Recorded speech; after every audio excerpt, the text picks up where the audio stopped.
Welcome to the Business of Content podcast, a place where you can learn how to use digital and social media to drive your business and personal brand. And now your hosts, A. Lee Judge and Dante Carter. Once again, welcome to the Business of Content podcast, where we talk about content creation and how to utilize it to connect with your audience. I'm A. Lee Judge. And I'm Dante Carter. On this episode, we have a special guest, Jacob Warwick, and we're going to talk about creating content for two specific types of branding: business branding and personal branding. We're going to cover these three things today, Dante. We're going to discuss the two of marketing's toughest challenges with content, how to measure the success of your business content, and we're going to discuss the importance of creating strong content for your personal brand. But first, let's get to know our guest, Jacob Warwick. Jacob, please tell us about yourself. Well, let's see. I have about a 10-year background in tech marketing and startup marketing in Silicon Valley. I have two businesses, which will probably apply very closely to our chat here. And one is a marketing company where I do a lot of marketing consulting for tech startups and bringing brands to market. And then secondarily, I have a career branding company called Discover Podium, where I help primarily executives or other professionals better brand themselves for career opportunities that they're looking for. Great. That's a lot going on, Jacob. Tell me about it. But we'll go ahead and jump right in, and we'll start off with business. You wrote a recent article on how to overcome two of content marketing's toughest challenges. What are those two challenges? Well, two of the toughest challenges that I've seen while working in particular content roles, anywhere from a content manager role up to the VP level, is that time management is the number one challenge. There are so many things that us as marketers can be doing to grow our businesses that there doesn't seem to be enough time in the day to get them all done. And then the second challenge is hiring the right people to do it. Yeah. Again, because there are so many different things that you can be doing. This podcast, for example, is content. A video is content. Writing articles on third-party publications and through PR, all different types of content, and they all require different skills.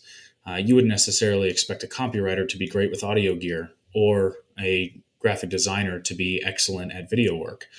So there are all these different challenges that we're kind of navigating for, what is the best way to brand your business? And thus, if you try to do everything, you don't have the time for it, or you probably don't have the skills on your team to do it either.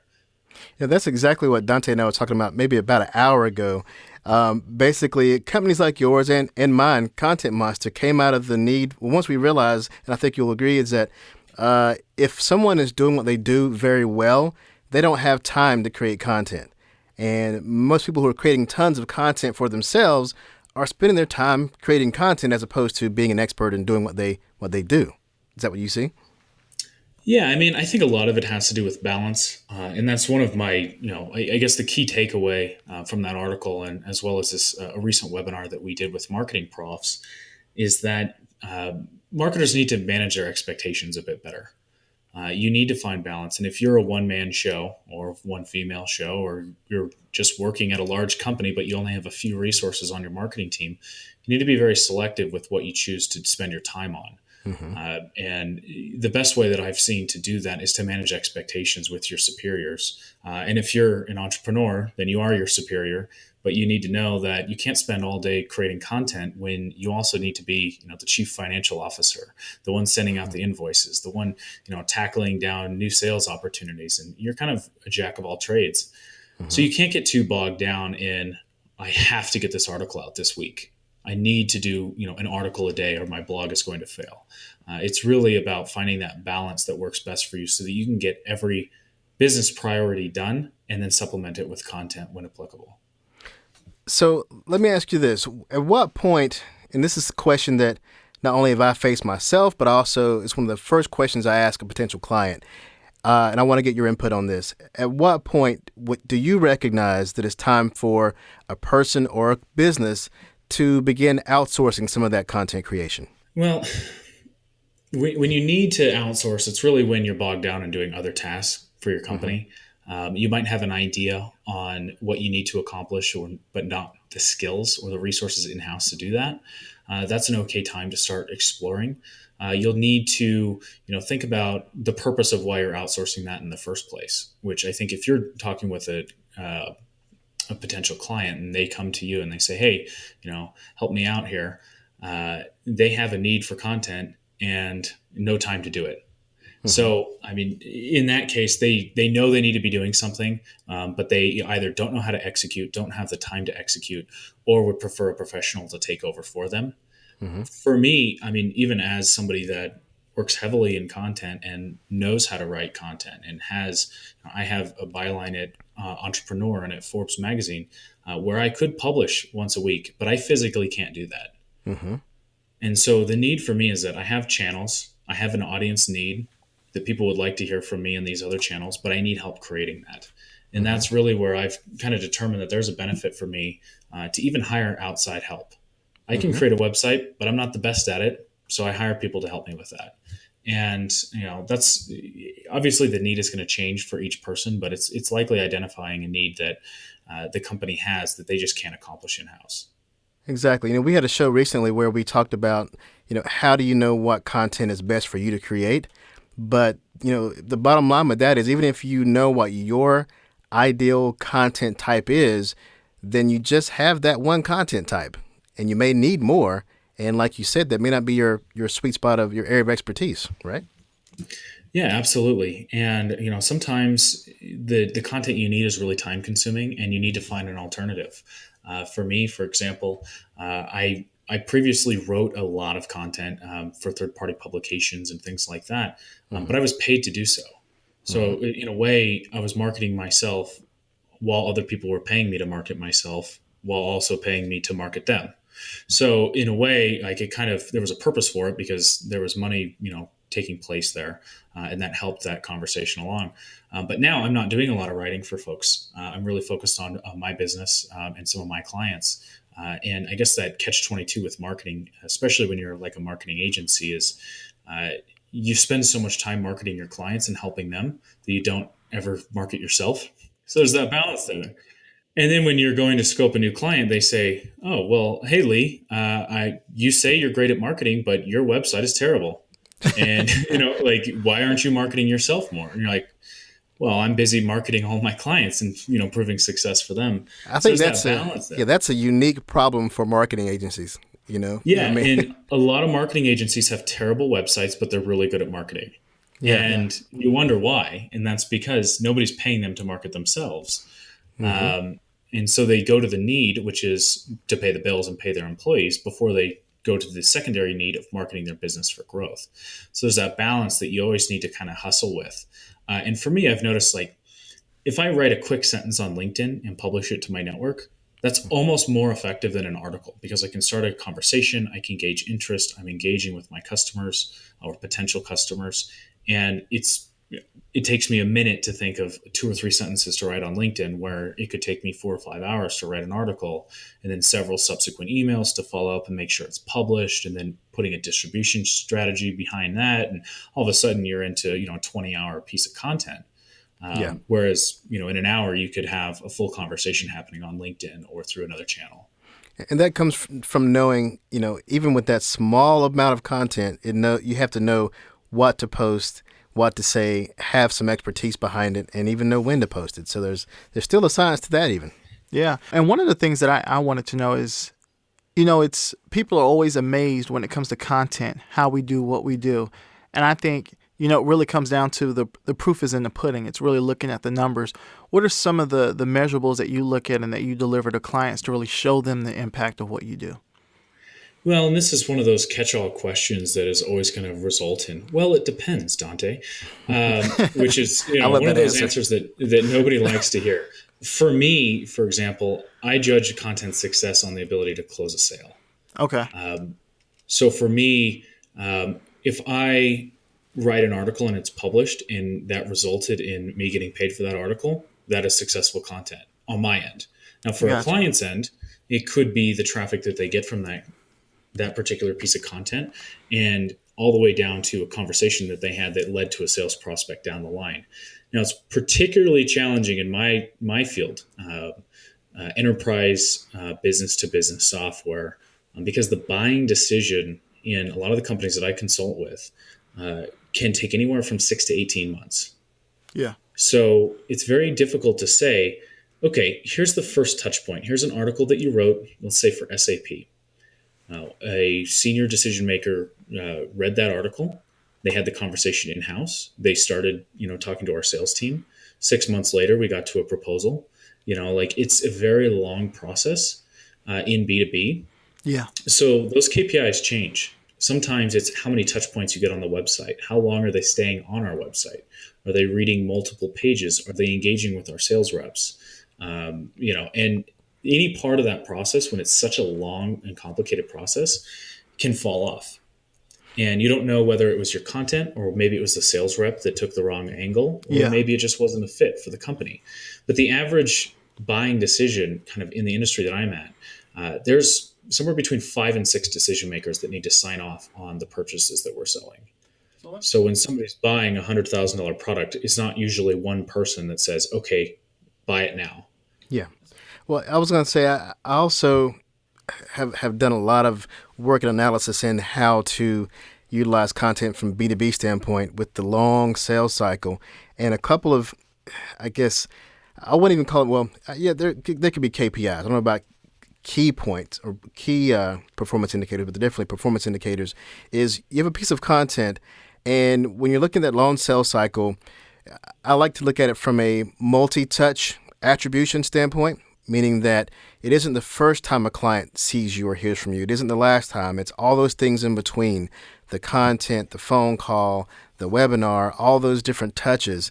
And from someone trying to inject content into that, those series of touches, I want to see that it actually landed there. In other words, if you look at your last 5 opportunities and you see, okay, this opportunity included 5 phone calls, a webinar, and white paper, you want to look through those at some point and see that content as part of those journeys. And I think your first level is recognizing those pieces of content showing up in multiple journeys to know that it's actually being effective. Yeah, and I think in B2B, multi-touch attribution is much more powerful than in a lot of B2C cases. Mm-hmm. And I particularly mean that at a higher cost, not just B2C in general. Mm-hmm. Whereas if you were marketing a soda or a toothpaste or something that people buy on a regular basis, that's really led through awareness and branding campaigns and marketing. Yeah. Whereas an expensive product, let's say GE is selling a jet engine, something $50,000, $100,000, they're selling it to Boeing or something like that. That sales process is going to be much more drawn out. And the proof of, you said the proof is in the pudding, is that did the piece of content that you create, did that educate that buyer and help them purchase that product, or did they not even read it? Like a view and seeing it for 10 seconds or whatever doesn't count, in that multi-touch attribution. But it is really important that you bring that up. And I didn't realize, how technical you wanted to get on this podcast. Oh, yeah. Because even advanced companies don't understand multi-touch attribution. Yeah. And they want to say, okay, did your social media post close this deal? And you cannot give full attribution to that. There's just too much, there are too many variables along the process, especially a long drawn out sales process that could attribute to that sale. Well, so I've found that as a marketing person, especially when you use content as part of your marketing arsenal, explaining multi-touch attribution is a great tool to help settle down expectations. If they expect you to put a blog article out or a white paper out and boom, the next day you get a deal, knowing that their sales cycle is 6-8 months or more, that's unrealistic. So I think it helps explain the success or the progress of your content. Yeah, absolutely. And I think that, most companies that are selling products at that price should know better than to say, you put a blog post out and all of a sudden it was successful. They should know better. But in this might be my background just from being in Silicon Valley. Expectations are very, very high. Yeah. Mm-hmm. There are companies that have marginally okay ideas. They got way too much funding. They hired up, fairly quickly. And then they kind of run into problems where they need to show exponential growth to their VC firm or they're not getting a second round and everyone's losing their jobs. So you run into a situation where everyone knows they need to be doing content, but content is such a long-term plan that it doesn't align with the expectations of what the board of directors or the VCs want. So in a lot of cases, those companies in Silicon Valley, I'm just using as an example, will lean heavier on like paid advertising and more of a pay to play model until they saturate that market and then switch over to content accordingly. And let me ask you a question right there, because I want to make sure that because this is right in line with what you're saying. It's kind of a quiz for you. How would you address this kind of request from a CMO? Let's say the CMO comes to you and says, Jacob, we need to move the needle this quarter. What can we do now that will move the needle and show me results within weeks? How do you answer that? Besides chuckling. Yeah, well, I mean, we all chuckle when we have that, but it's depending on how confident you are in your position with the company you're working with, depends on how hard you laugh at your CMO. Just aside, like this happens to us all the time. And, I'm in a situation where a client wants to move the needle. We're investing heavily in the team. You still manage the expectations that, we're going to experiment with things and we're going to start growing long-term. However, there are plays that you can use to move the needle faster. And what I'm talking about and what I was kind of touching on there earlier is that paid advertising is the way to go for early gains. The problem with paid is that as the more money you dump into it, the more results you get in theory. But as soon as you turn that money off, all your results go away. And with content, it's the opposite. You dump money in and you don't get anything, but it slowly grows over time. And as you build that organic and you invest in your company and you build out a team of copywriters and folks that are focused on distribution and lead generation and design, and you build that cohesive team, you have long-term results and more sustainable results. You're not going to get, I put $100,000 into a bucket and I got 150,000 back, so it was successful. You'll get, I got $100,000 and I put it into a team. I got 20,000 back the first 3 months, and then I got 40 and then 50 and then, whatever. It just slowly scales over time. So the question and I guess the challenge to the CMO isn't, do we do one or the other? It's really about doing both at a comfortable balance that fits within what the company can afford from a marketing spend perspective, as well as where the company is. So for an example, Pepsi can launch content marketing, no problem. But a company you've never heard of can't just launch content marketing because, well, nobody's heard of them. They won't find the content. So they're going to have to pay, a certain amount in advertising to get the brand awareness out there and supplement it with content along the way. It doesn't mean you need to fully invest in let's do an article a day. It's really more like, let's build one great case study, one great webinar, and a few articles. And that'll be all we're focused on content-wise right now. And then let's drive traffic to it and keep driving traffic to what we have built there. It's kind of a minimal viable product approach, right? You've built the foundation. It's like, say you have like a LinkedIn profile and it's your first day having it. Yeah. It's completely empty. Would you spend a bunch of money to drive people to your LinkedIn profile to see nothing? Nope. Yeah, exactly. So, but that doesn't mean that you need to update your summary section every week. You build out the foundation first, and then you drive traffic to it, and all of a sudden, from then on, everyone that sees your LinkedIn profile knows exactly what you want to show them. So, speaking on foundation, right? I want to know what your definition is of the personal brand. And when it comes to that personal brand versus the business brand and that direction that you tend to send your ideal clients, those C-suite guys. Yeah, actually, I tend to work more with females. Okay. Which is just a side note there. But for me, personal brand is the perception that other people have when they, learn about you for the first time. It's that first impression. And, it obviously goes beyond that as you grow and you build relationships and things like that. But for me, the most powerful part is the perception. Like if you had gone to my LinkedIn profile and didn't see all of my background with copywriting and marketing and agency work and all of this, you likely wouldn't have reached out to me to do this podcast. Yeah. Yeah. So the perception that I gave to you was that I knew what I was talking about in marketing, and that opened the door for us to have a conversation later. Very important. Well, so let's talk a bit about content and the personal brand. At my company, we enable and encourage our clients to, our slogan is be content. Instead of be content, be content. And we do this by building personal brands through creating digital content to communicate their brand. So what are some examples you've encountered of people and perhaps your clients accelerating their career by utilizing content to build their strong personal brand?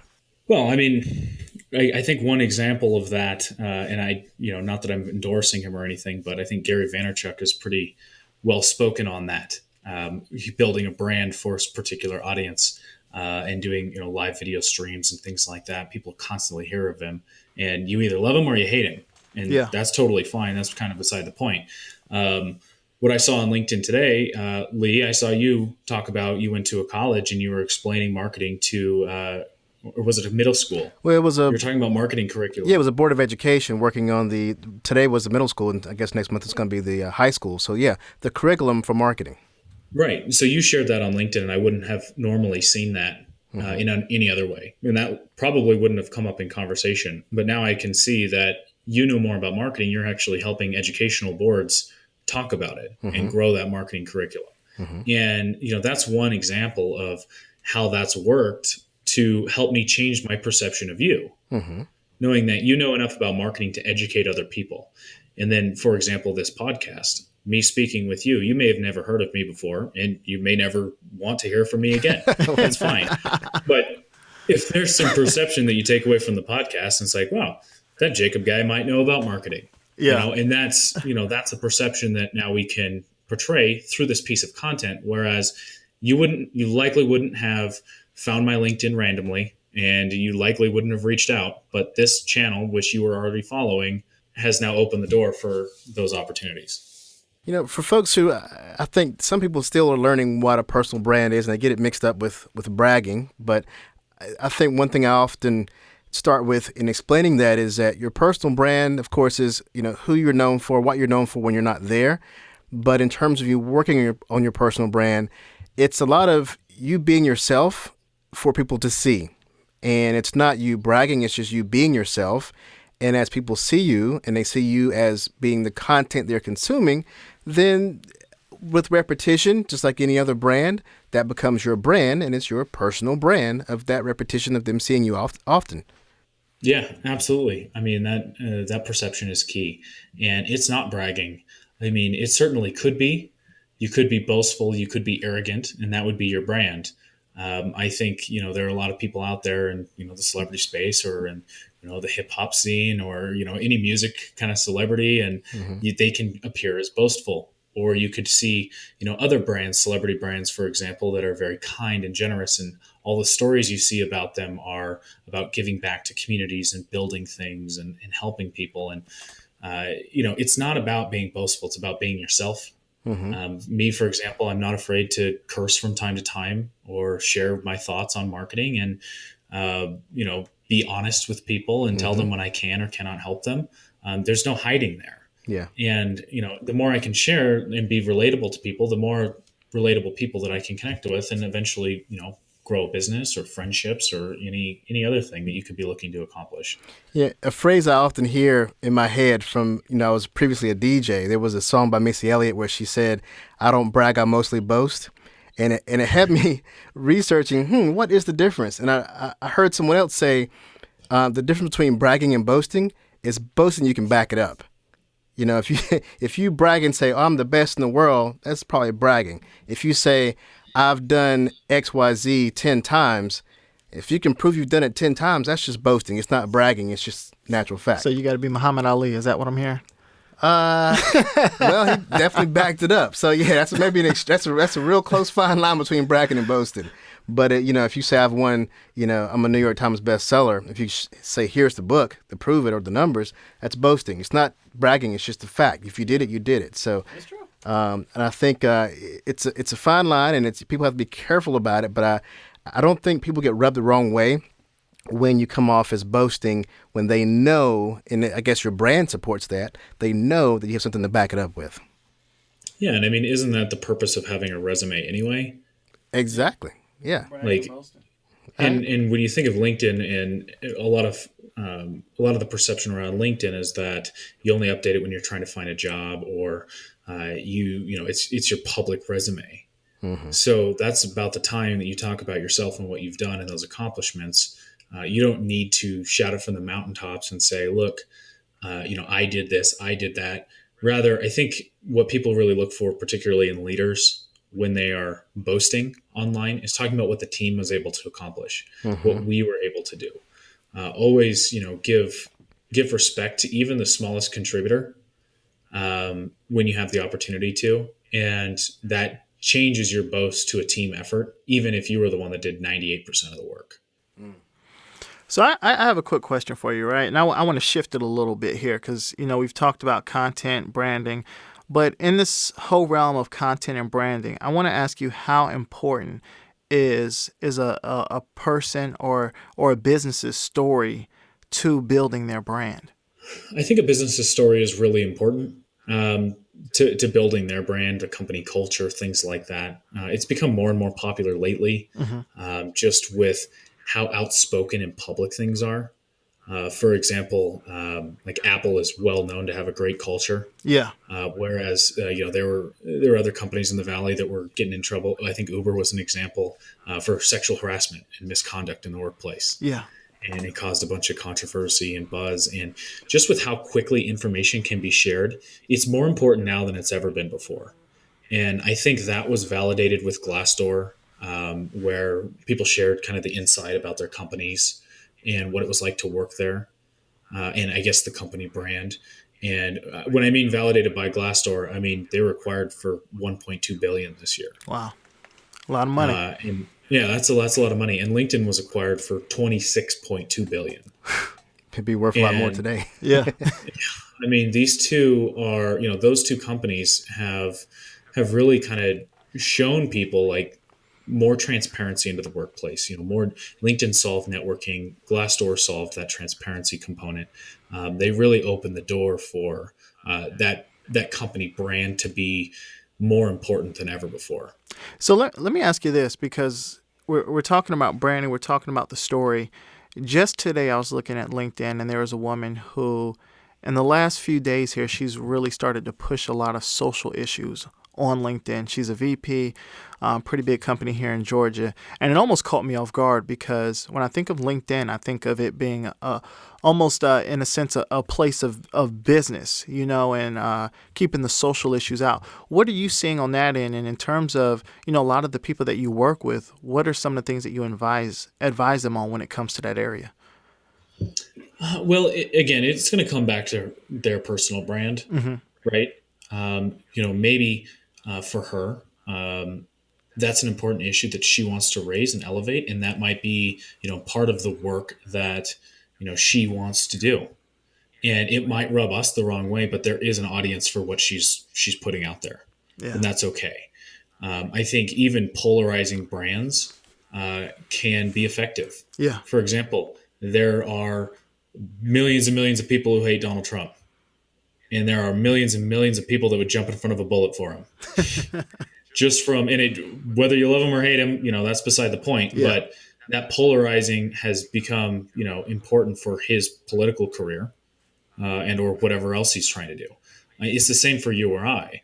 Like, I wouldn't advise an executive to talk about political issues only because it will limit their opportunities in some regards, but it will also open a lot of doors. So, for example, if, let's say, Lee comes out and he's like, I am a diehard Republican and I'm very, very, red, right? Great.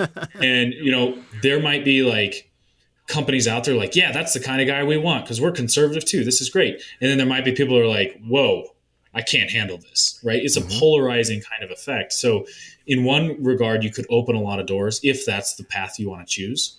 In other regards, it will close a lot of doors. Yeah, I would definitely ask a person before they did that. If they ask me, is it okay for me to post these things? I would say first have a careful thought about how that benefits your brand or your business.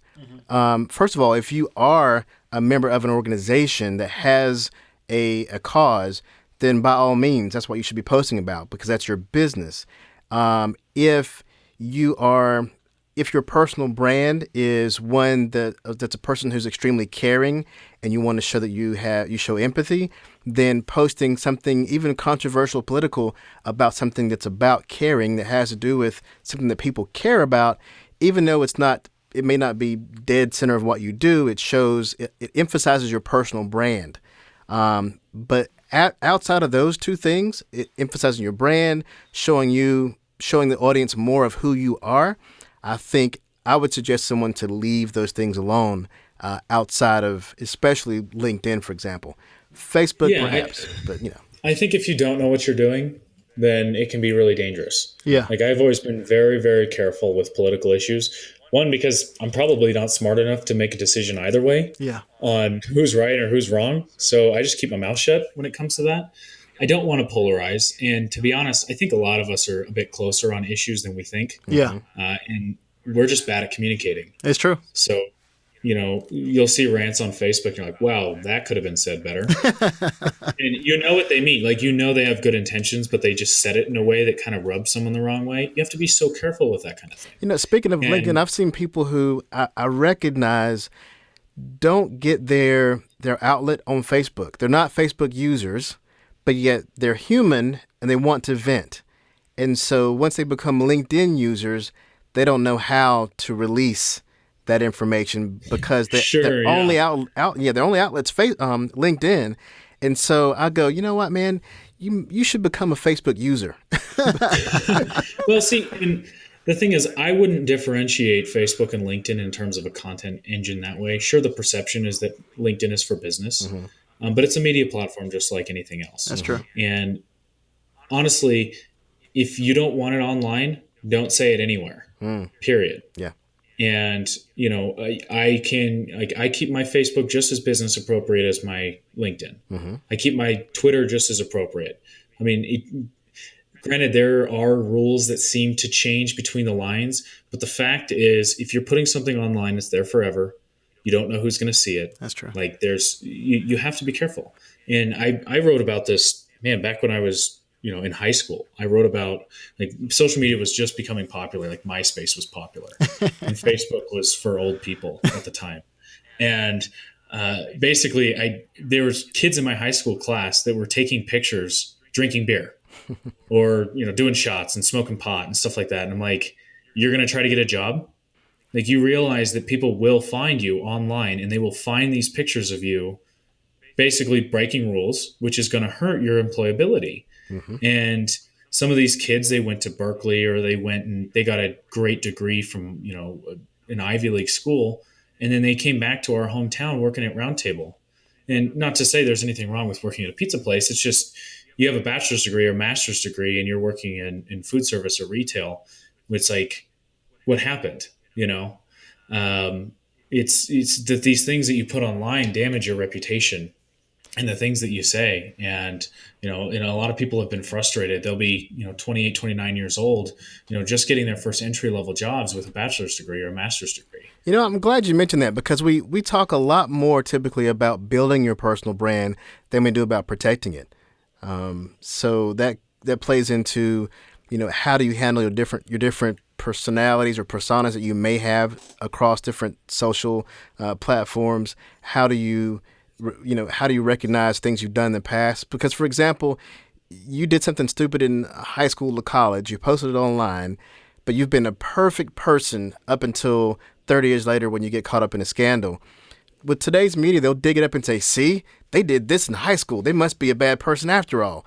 You're like, well, I was 18, But it's something you see with all the athletes now, and even some of the journalists, where they tweeted something out 10 years ago. It may have had a racial undertone or political undertone to it. And people are saying, well, how can I trust you to play ball or even deliver the news? Because it's been a lot of journalists people are going back and they're looking at it. And I think that question is, well, how do you rebuild your personal brand? I think, first of all, that the same training programs that professionals, athletes go through, I think the average person should go through. It's true. The professional, the student should go through the same kind of training to help them realize the permanency of anything they do online. Yeah, and I think, to answer your question on how do you come back from that, I think you get in front of it. I think in the worst cases that you see with, PR scandals and crisis management is when people try to sweep it under the rug and say, oh, that was taken out of context. Well, people will make their own opinions before that and not believe you. Yeah. So, for example, like there was that flight where they left the dog in the overhead bin and they forced the dog to stay up there and he died. Yeah. And the CEO, they did like a press release the next day and they're like, well, the flight attendant was doing their job. It's like, really? Yeah. Like it's better to come out and say, look, in hindsight, we screwed up. Yeah. Like me as the CEO am taking ownership because I told these flight attendants through, subsequent people that I've hired in our training programs that they were not allowed to have a dog in the thing, right? Like with you in the lap, breathing and living like a normal human thing. Yeah. Yeah. So it's better to get on top of it and say, look, guys, we screwed up and we're changing that policy and we're sorry.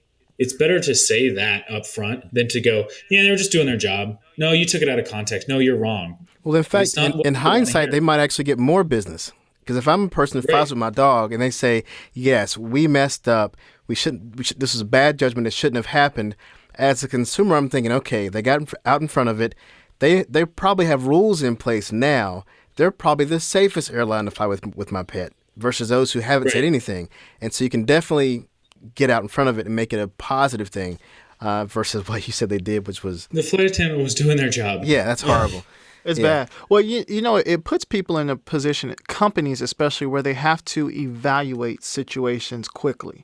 You can't afford to say, let's take a day and figure out what's going on. I mean, think about how quickly Starbucks reacted after that incident. The two gentlemen that were arrested in the restaurant, they said, you know what? We're going to have some additional training. We're going to close all of our stores nationwide. Like, you have to come out and do something that matches the level of negativity that happened. Yeah, they did a big turnaround on that one. Yeah.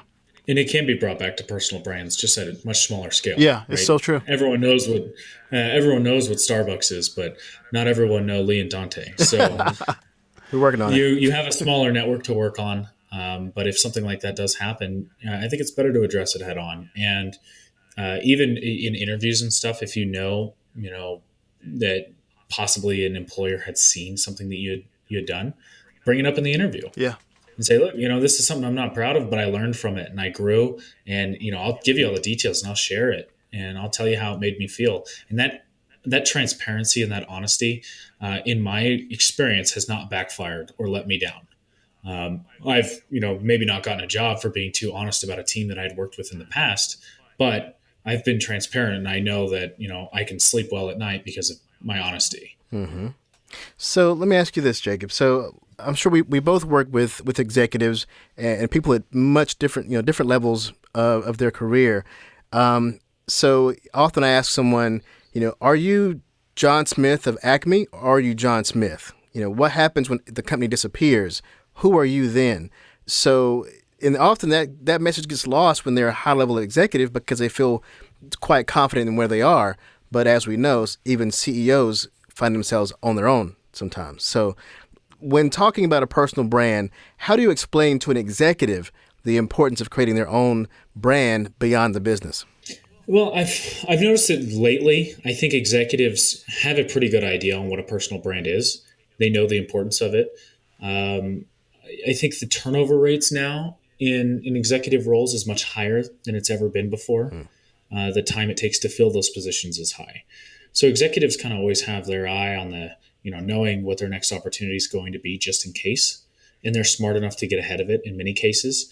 The challenges that I more likely encounter or more often encounter is that executives know what they need to do, but they don't have time to do it. Mm-hmm. Right?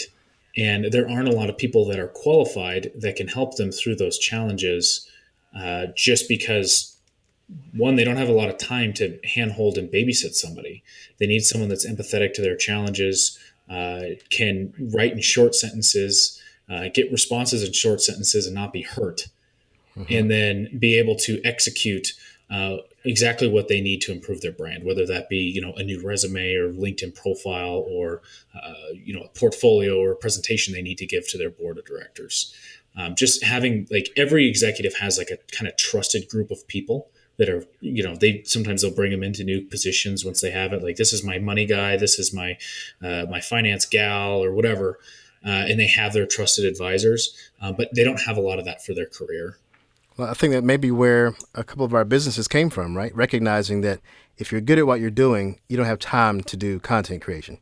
Exactly. But you know what you need to do. You know what it should look like.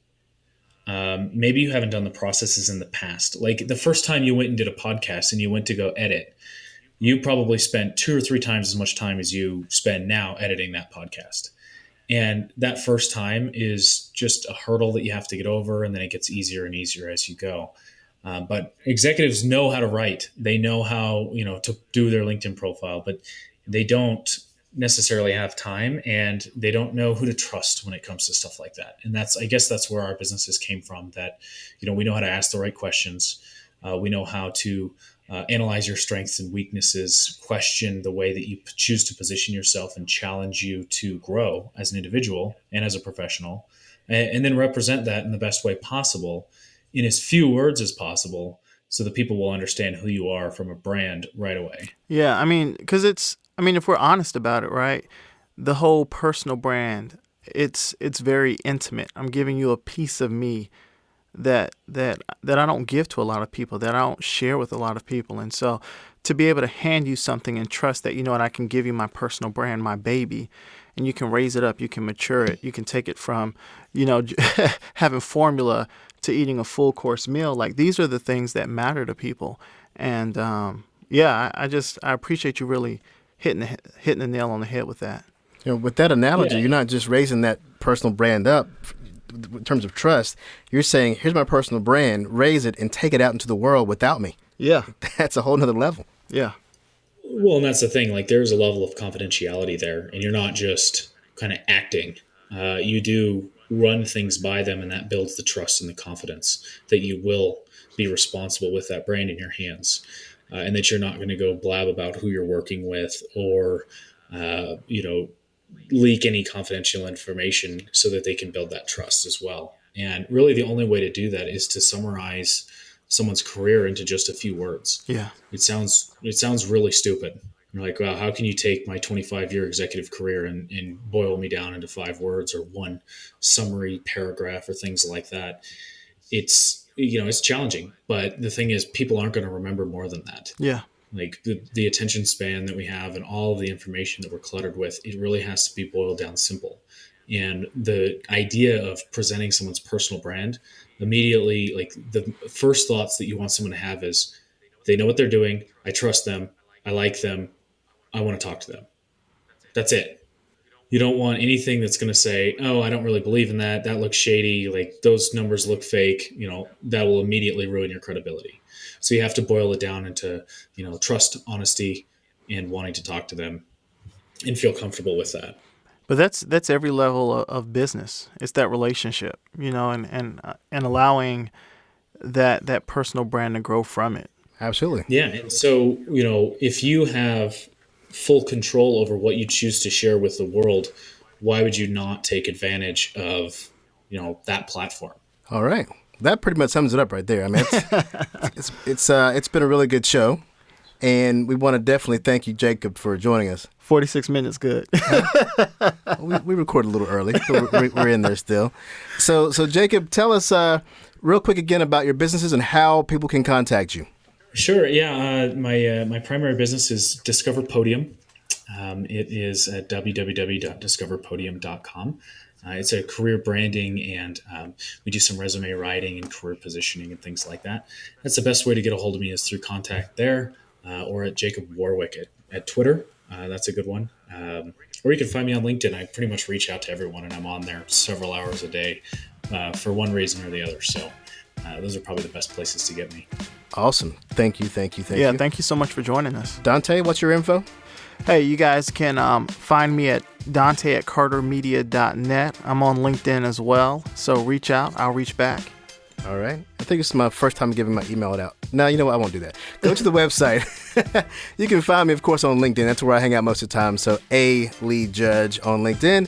And, of course, the website is contentmonsta, monsta.com. You can find me there. Once again, thank you, Jacob. We really appreciate you joining the show. Absolutely. It was a pleasure being here, guys. All right. And we'll catch you next time. Thanks again. Adios. All right, bye-bye. Thanks for listening to the Business of Content podcast, brought to you by contentmonsta.com and Carter Media.